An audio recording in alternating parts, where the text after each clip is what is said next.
So I finished reading Antique Fairy Tales so while back. So I wanted to carry on with the fantasy theme. So I have this old book. I think it's my oldest book actually. Alice's Adventures in Wonderland. And by oldest I mean the one I've had personally the longest. So it belonged to my aunt. She has this collection of all these really nice leather-bound books, and she gave this to me when I was little. The inside, it's kind of funny because I don't know if you know what I mean, but like the wiggle sound. I don't know if that makes any sense. It like has like grains on it. I don't know if that makes any sense to you, but it makes a weird sound. I remember when I was a kid, I would scratch at it all the time. So yeah, it's Alice's Adventures in Wonderland.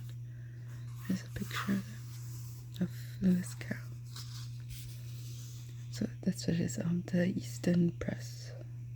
I guess that's what they the publishers of these leather-bound books.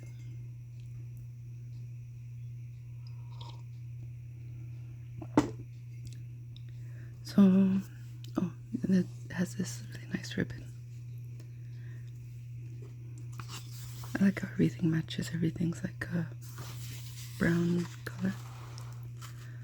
I don't know if I should start with the story or read this like preface and introductions or whatever. Maybe I will just to read something. So, publisher's preface. Queen Victoria, it is said, was so charmed by Alice's Adventures in Wonderland that she sent for copies of everything its author had written. When the parcel reached the palace, it contained, to her dismay, copies of a syllabus of plain algebraic geometry and the formula of plain trigonometry. Had Her Majesty waited a few years, the parcel would have also included, besides, Through the Looking Glass and The Hunting of the Snark, an elementary treatise on determinants, Euclid proved algebraically, and the dynamics of the particle. For Lewis Carroll was the pen name of an English mathematician named Charles Ludwig Dodgson.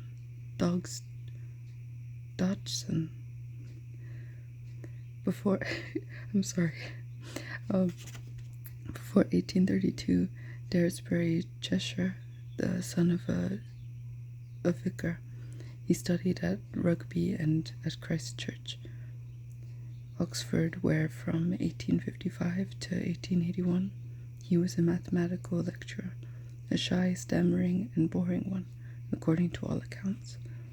But his fame rests on two books, Alice and its sequel, that have afforded delight to children and adults for over 100 years. As John T. Winterich relates in the essay on page Alice's Adventures in Wonderland began a story told by the author to some little girls he had taken for a ride.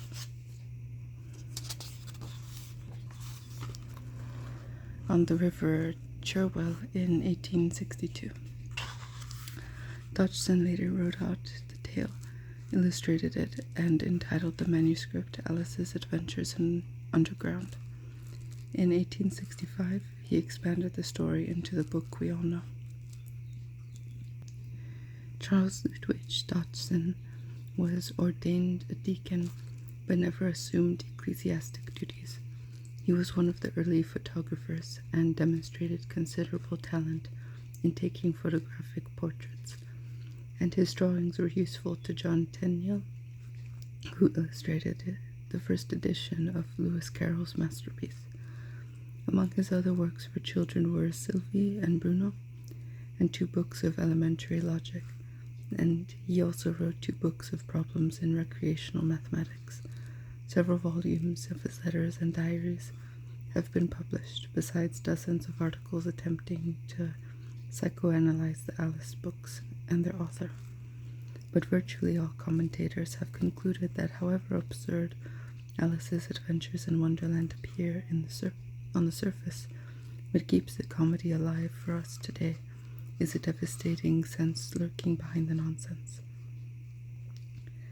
In the realm of intelligent fun, the Alice books and John Tenniel, their original illustrator, are as inseparable in the public mind as Gilbert and Sullivan. Tenniel was an older man than Lewis Carroll, having been born in London in 1820. He studied art at the Royal Academy, and at the age of 25, he already exhibited sufficient talent in both caricature and serious work to obtain a commission to paint a fresco for the House of Lords. Besides the work of Lewis Carroll, Tenniel illustrated Aesop's Fables, Poe's works, The Arabian Nights, and numerous other volumes. From 1850 to 1901, he was on the staff of Punch, the humorous British weekly, to which he contributed political cartoons that brought the artist world fame. In 1874, Tenniel was made a member of the Royal Institute of Painting in watercolors. He was knighted in 1893. Few realized that his remarkable powers of observation and draftsmanship were those of a man who in his youth had lost an eye in a fencing bout. Sir John Tenniel died in 1914. Let me get some coffee.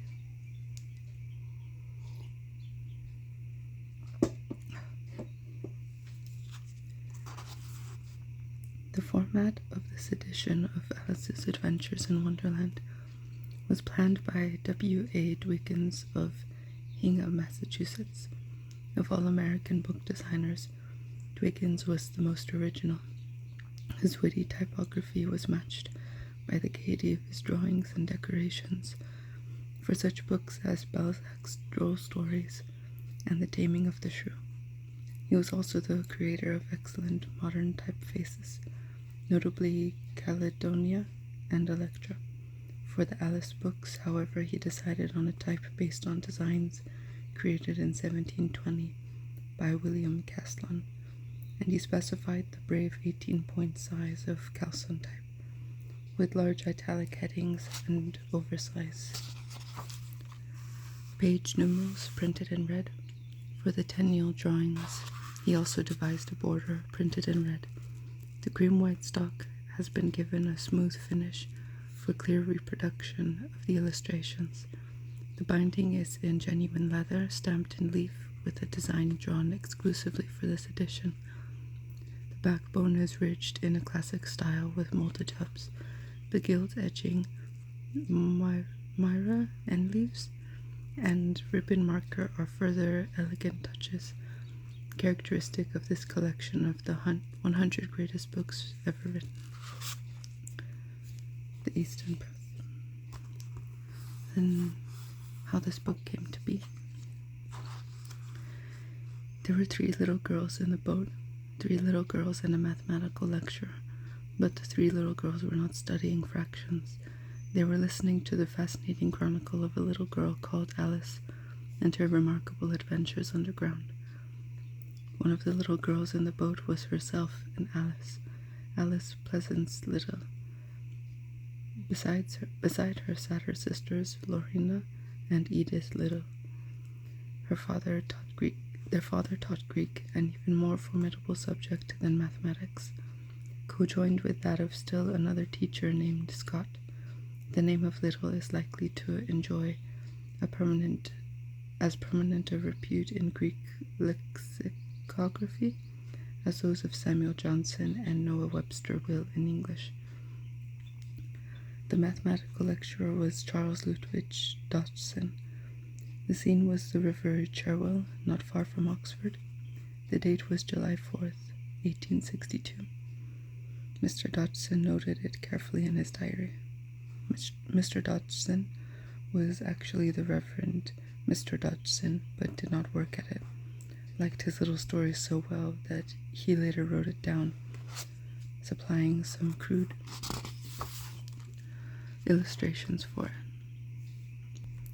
37 of them to be exact. At the bottom of the last page of text, he pasted a photograph of Alice Liddell, a photograph which he himself had taken, for he was one of the earliest amateurs of the art. He gave the manuscript to Alice. 66 years later, in 1928, when Alice Liddell had become the widow of Reginald Hargreaves and the mother of 3 sons, to whom 2 had fallen in the World War, she sold the manuscript at auction in London for £15,400. Next morning, the event was front-page news in New York, and not wholly for the reason that the purchaser was an American, Dr. A.S.W. Rosenbach of Philadelphia. Subsequently, the manuscript became the property of Eldridge R. Johnson of Camden, New Jersey, who permitted its exhibition throughout the United States. Millions of Americans of all ages and conditions gazed at it enthralled, moved in a fashion in which the Gutenberg Bible or Declaration of Independence could not have moved them. In 1935, Mrs. Hargreaves herself came to America to take part in the centennial celebration of the birth of Charles Ludwig Dodgson. For a few days, she was a house guest at Morris L. Parrish of Pine Valley, New Jersey, whose superb collection of the writings of Dodgson's alter ego, Lewis Carroll, is only one of the marvels of a home full of books, out of which have come many enduring contributions to the bibliography of 19th century English literature. Some months later, I was a guest of Mr. Parrish and enjoyed the high privilege of accompanying the room that had been assigned to Mrs. Hargreaves during her visit. The gentle little lady left the world of men before the horror of 1939 burst upon it. Mr. Dodgson did not dismiss his little story from his mind when he gave the manuscript to Alice Liddell. He expanded the idea into a longer story, and regarding the title of the expanded version, he was for a time highly uncertain. On June 6, 1864, he wrote to his friend Tom Taylor. Mr. Dodgson took a picture of him too, and caught on his sensitized plate one of the most dashing pair of mustachios ever photographed, and described the debate he was having with himself. He listed an array of titles, listed them too in precisely the manner in which a mathematical lecturer would list them: Alice's Adventures Underground, Alice's Golden House, Alice Among Elves, Goblins, Alice's Our Doings, Adventures in Elfland, Wonderland.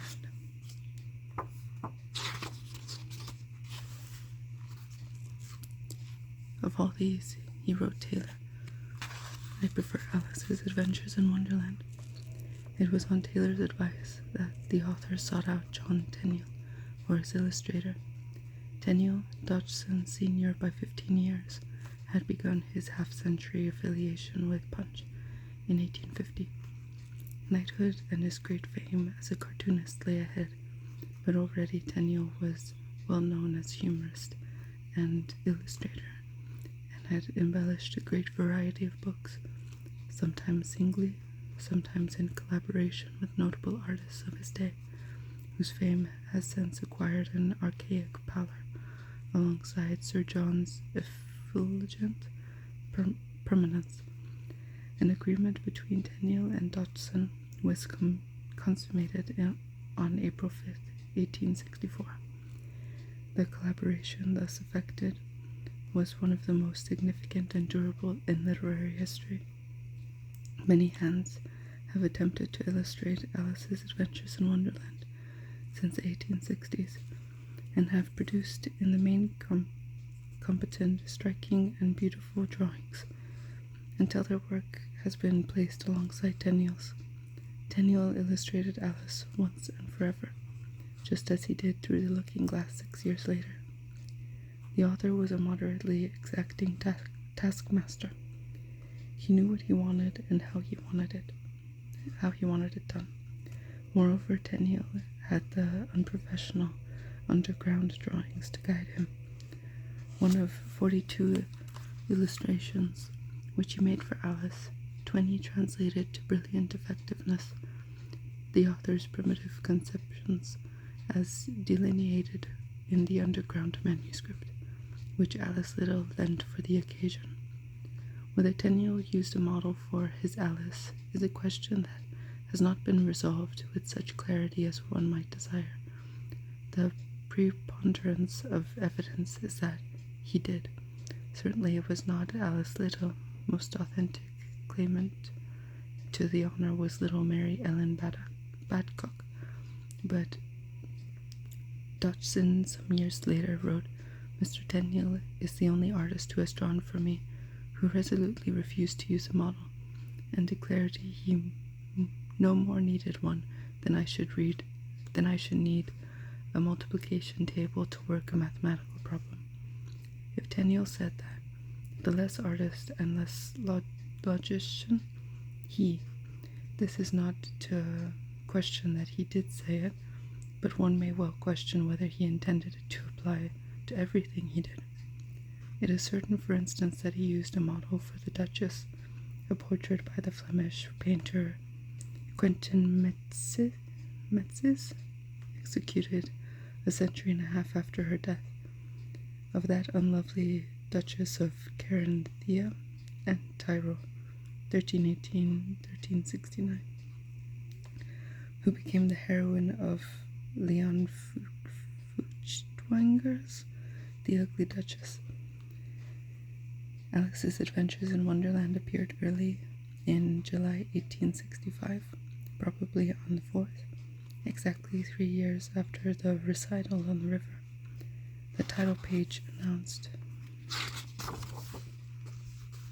the work as by Lewis Carroll, a Latinized and Anglicized transmogrification and transposition of Charles Ludwig. From Charles to Carolus to Carol was sound procedure, but from Ludwig to Ludovicus to Louis was at best a devious etymology. Not that it mattered or ever will. This video's already almost just that, which I'm finishing. The edition comprised 2,000 copies, and exemplars of it would today be rare enough. In all conscience, even had the edition gone out into the world in that quantity, to be read to tatters by young people who took no thought for tomorrow's book auctions, or for older, though still unborn people, like Dr. Rosenbach and Mr. Johnson and Mr. Parrish. But only 48 copies of the original 1865 edition made their way into public circulation in the form of which they were created. As many of these 48 could be traced, they were called back almost immediately because the author and artist were dissatisfied with the reproductions of the illustrations. Responsibly for this action is usually laid at Lewis Carroll's door. The evidence is a statement in the official biography by his nephew Stuart Dodgson Collingwood, who does not support it with documentary proof. It seems more likely that Tenniel was the louder protestant, and to back this assumption is an undated letter from Tenniel to Edward Dalziel in the Armory collection at Harvard, in which the illustrator declares, "Mr. Dodgson's book came out months ago, but I protested so strongly against the disgraceful printing that he cancelled the edition. But all was not to be lost. The publishers Macmillan and Co. shipped 1952 copies of the sheet plus 1,000 title pages for binding in to the New York house of D. Appleton and Co. Not good enough for the home consumption, but good enough for the Yankees? The question inevitably poses itself, though it is probably unjust. Anyone who today examines a copy of the 1865 Alice or its American twin, a sort of Siamese twin, since the sheets are identical, and sets it alongside a copy of the London edition of 1866, is likely to find little to choose between them. The publishers may have decided, probably did decide, that the over-fussiness of the author and the illustrator of a child's book should not be allowed to stand in the way of salvaging the edition. It is entirely likely that the situation was explained to the Appletons, and that the copies crossed the ocean at a bargain with the consigns, knowing exactly what they were getting and why. Whether author or illustrator was made aware of this action taken is not known. It would seem at this late date as if it would have been difficult to keep the fact from them. The new edition was published November 14, 1865. Although the title page was dated 1866, edition after edition was called for and has been called for ever since. French and German translations were available in 1869, and in Italian 3 years later. The title of the French version fell into charming lilt of Annapes Adventures d'Alice. Since 1872, there have been numerous other translations: Dutch, Russian, Hebrew, Spanish, Swedish, Chinese, Japanese, Irish, Braille, Esperanto, and assorted varieties of shorthand. It seems to me wholly reasonable to picture, at any minute of any hour of the 24, or on any day of any year, forever and ever, a little child or even a grown-up somewhere reading Alice's Adventures in Wonderland. John T. Wintridge.